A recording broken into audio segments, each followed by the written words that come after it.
yang aku khawatirkan dari umatku, apabila mereka hanya berpikir apa yang masuk dari mulutnya disimpan ke dalam perutnya, maka nilai manusia itu tidak lebih daripada apa yang keluar dari dalam perut. Apa itu? Tai. Hitler juga ngomong begitu. Hitler, Nazi, Führer. Dia ngomong apa?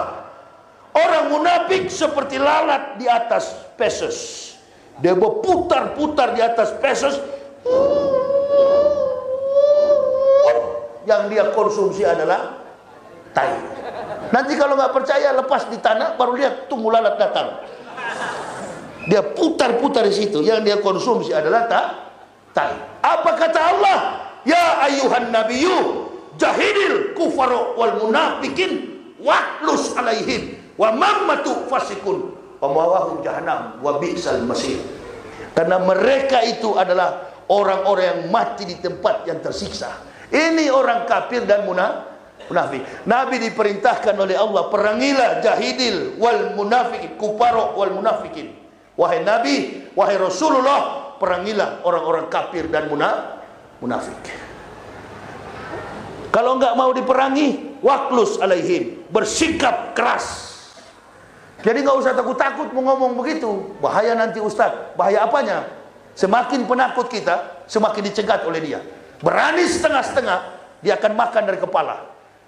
Kalau mau berani, karena Allah. Kalau benci, tidak boleh. Saya mengatakan si kafir itu masuk neraka bukan karena benci, sayang supaya mereka masuk Islam. Tapi tidak boleh semua. Kalau sudah semua, nanti siapa yang di neraka, kan begitu. Jadi kayu bakar. Orang bikin gudeg. Saya nonton tadi malam TV Jogja di hotel, saya nonton gudeg itu perlu banyak kayu rupa-rupanya. Allahu Akbar. Gudeg dari tahun 40 berapa itu. Banyak sekali pekerjaannya di situ, sorong-sorong kayu sampai matanya pedis.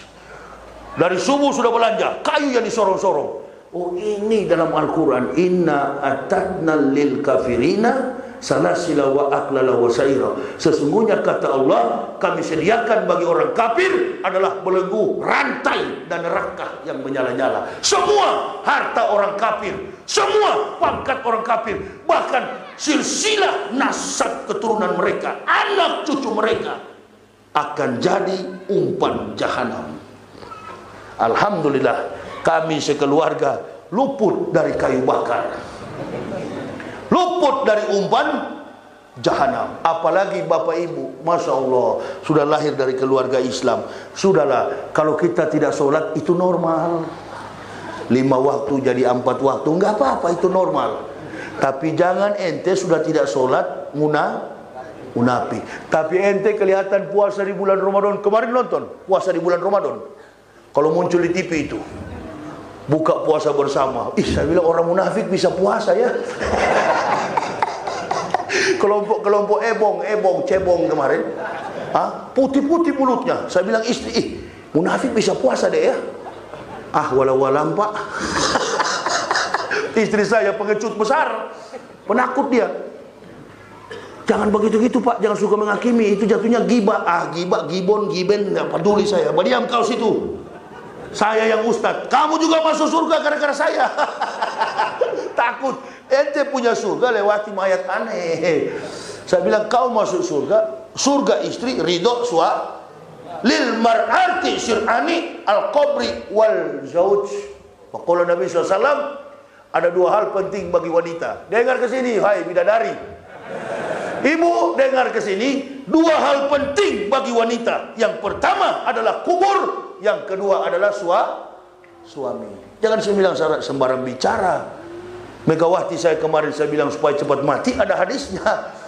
Manda'a li zalimin bil baqa'i faqad saba an yusallahi fil ardihi. Bila kalian mendoakan orang zalim umur panjang, sama saja kamu mendurhakai Allah di muka bumi. Karena dia menjolimi umat Islam kemarin. Nggak perlu suara umat Islam. Dia sendiri agama jolim atau jolim? Jolim atau jolim? Nggak berani. Karena banyak spanduk Megawati di jalan-jalan, takut. Nggak ada yang saya takut di Indonesia. Saya bukan pemberani, tapi saya tak pernah takut setelah Muslim ini.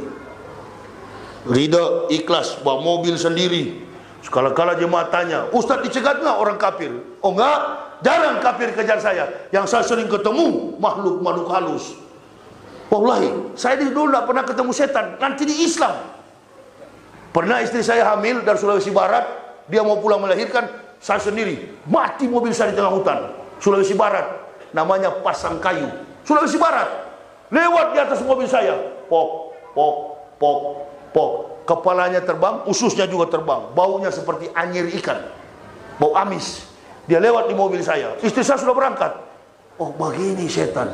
Di Kristen nggak pernah ketemu, karena memang sama-sama setan. Bagaimana mau ketemu? Sama, di gereja tidak ada setan mengintip-intip dari jendela. Yang ada setan itu di masjid. Itu jadi di jendela-jendela itu setan itu yang suka.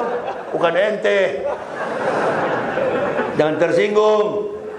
Ini susahnya kita di Islam ini suka tersinggung. Mana ada jemaahmu tersinggung? Nggak ada itu. Tapi kalau di Kristen pendeta salah bicara, awas, langsung pindah besok. Coba intip di gereja hari Minggu pagi. Yang kaya-kaya duduk di depan, yang tukang panjat kelapa, tukang becak di belakang. Nah, yang kaya-kaya di depan, duduk di bangku apa itu VIP. Di belakang bangku kayu. Sudah diatur, ini kaya, ini miskin. Di Islam nggak peduli. Ente tukang becak, pejabat baru datang, tukang becak duluan saf depan. Kalau dia dari bawah becak malam angin banyak masuk, kau terima di belakang.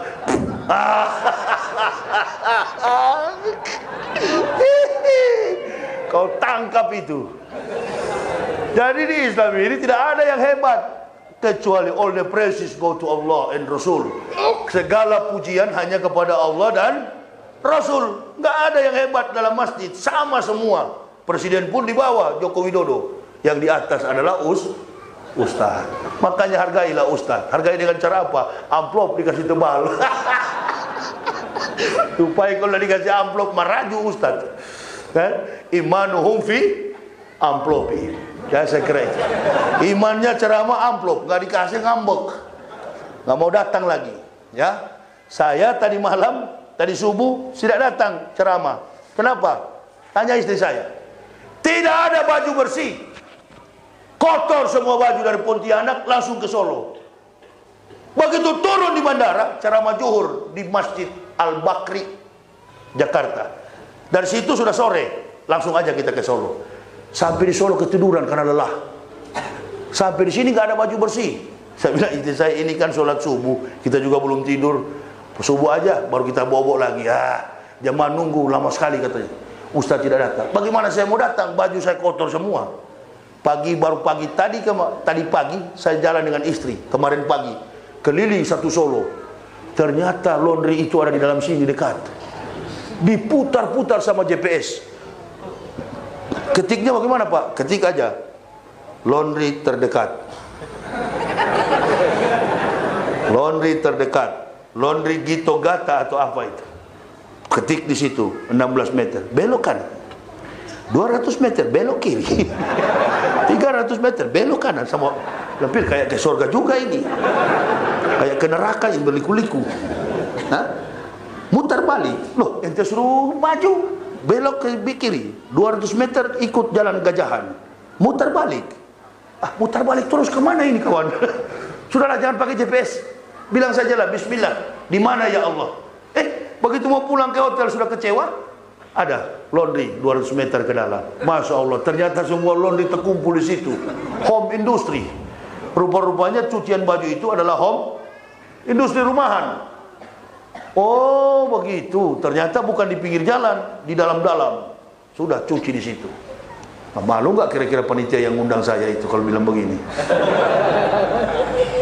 Ini menunjukkan bahwa penceramah yang tidak cengeng, kalau datang harus jemput. Bahkan ada penceramah mukanya saya lebih ganteng, tapi kalau datang ceramah mesti pakai Alphard. Budgetnya sampai puluhan juta. Ada jemaah cerita sama saya, Ustaz, dia minta sampai sekian puluh juta. Hah?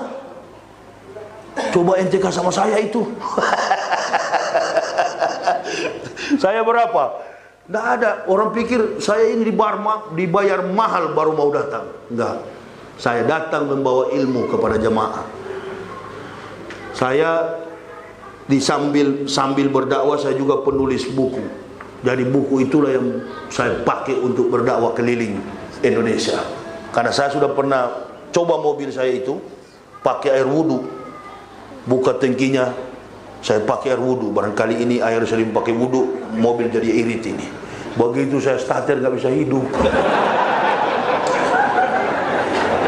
Rupa-rupanya kasih ini bawa ke jemaah kebenaran Islam menurut mantan pendeta. Di dalam buku inilah biodata kami secara lengkap. Ini saya mewisudahkan para pendeta dan data-data kebohongan Bible Kristen. Silakan ibu bapak ambil di mobil sana, ambil saja. Silakan, tapi bayar. Di Semarang, di Magelang saya bilang ambil saja, dia ambil betul. Begitu saya ke mobil, berapa? Bagaimana dek? Iya pak, tadi banyak yang ambil. Terus, iya, tapi semuanya katanya ustadz yang suruh. Bila itu ikhlaskan lillahi ta'ala. Allahu Akbar. Pokoknya sepanjang jalan sampai Surabaya marah istri saya. Saya bilang sabarlah manis, nanti Allah ganti di sana. Sampai di Madura kami, namanya Blige, acara haulan. Blige, 80 km masuk ke dalam dari pasar apa ini, Sampang. 80 km dari pasar masuk ke dalam. Sampai di sana, habis acara, kiainya bilang, kenapa sampean bawa buku? Kenapa kiai? Di sini buta-buta huruf.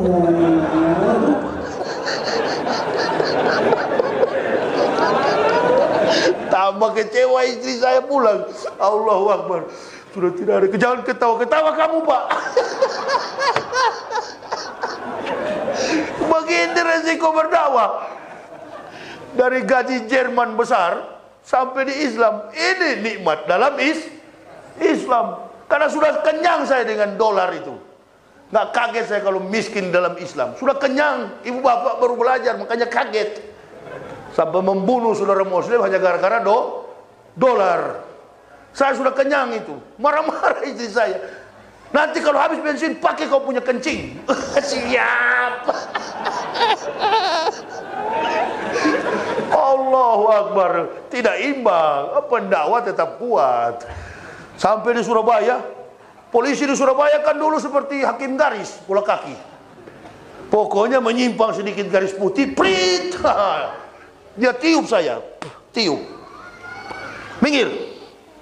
Selamat siang. Ya memang siang. Wah, lucu juga bapak ini. Dari mana pak? Saya bilang saya dari Jakarta komandan. Mau kemana? Saya dari Madura mau pulang ke Jakarta. Bukan di sini pak, Jakarta, tolnya sebelah. Bapak mau kemana ini? Saya bilang saya mau pulang ke Jakarta pak, mau cari tol. Saya orang baru. Terus satu datang ke sini mendekat. Ini bukan Ustadz Yahya ya? Ya alhamdulillah ketemu. Salam-salaman begini memang sudah diperlihatkan undang-undangnya. Ini pak ayat-ayat lalu lintas. Sabuk pengaman bapak tidak ada, 250.000. Memang ada tertulis 250.000 tanpa sabuk. Pokoknya total hampir 1 juta. Istri saya tambah kacau. Bagaimana? Allahu Akbar, habis kita belum sampai Jakarta. Oleh sabar kawan, innallaha ma'as sabirin. Tambah jengkel saya, tukang olok. Lihatlah sekarang kalau ceramah masih olok-olok juga. Suka olok dari kecil, memang begini tabiat saya. Suka olok-olok orang. Jadi percuma kalau berhadapan dengan saya olok-olok ente. Sampai di Jalan Darmo namanya itu. Sudah 10:30.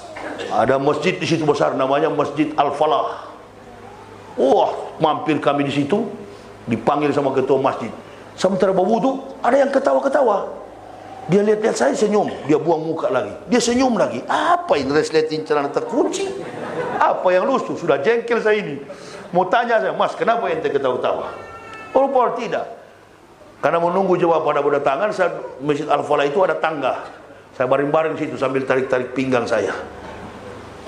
Ada yang colek. Ustaz, oh, ente kenal saya? Iya, ini Ustaz Yahya ya? Iya, pucuk dicinta. Ulang pun tiba. Sudah lama kami cari-cari Ustaz punya nomor. Sekarang Ustaz datang di sini. Ayo, ketua masjid mau ketemu di atas. bawa ke atas. Kebetulan ketua masjidnya orang Makassar. Berkenalan, Ustaz, ente ngisi dulu kajian zuhur hari ini. Masya Allah. Yang tadinya mau pulang, sampai 3 bulan saya ceramah di Surabaya. Saya ceramah, pokoknya tidak ada sisa. Bahkan ada namanya di Surabaya itu namanya Ali Badri atau siapa itu. Boleh dikatakan cukup disegani di Surabaya, namanya Ali Badri. Bilang dengan beberapa pengusaha itu, Ustadz saya ambil buku ini satu, ini saya kasih cek. Dalam hatiku cek betul atau tidak ini. Nominalnya besar sekali. Saya bilang istri saya, kawan coba kau lihat ini. Dari yang ente marah-marah ini kalau betul ini, ente bisa senyum sekarang ini. Contohnya dia kalau tidak percaya. Masya Allah. Jadi saya percuma dengan kesusahan ini, saya senyum karena saya tahu di baliknya itu lebih kekuasaan Allah lebih besar. Wah, begitu tukar. Bukan cuma itu, di bawah saya ketemu manajer banknya. Apa yang Ustadz perlu? Sudah kami siapkan. Berat saya pulang, pikul duit di kantong plastik. Saya bawa sama istri saya. Ini yang kamar saya. Alhamdulillah Pak ya. Dasar munafik kau. Jadi kau seperti istri Ayub, nanti ada rizki baru bersyukur. Tidak ada kau cemberut.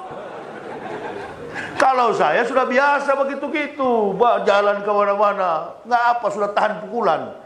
Ya, memang beginilah pendakwah. Semakin kita mengeluh, semakin jauh kekuasaan Allah. Lihatlah. Tapi harga diri kita sebagai pendakwah tentu tetap harus dijaga. Kehormatan, harga diri tetap kita harus jaga. Karena itu lebih mulia daripada segala-galanya. Ini yang bisa saya sampaikan.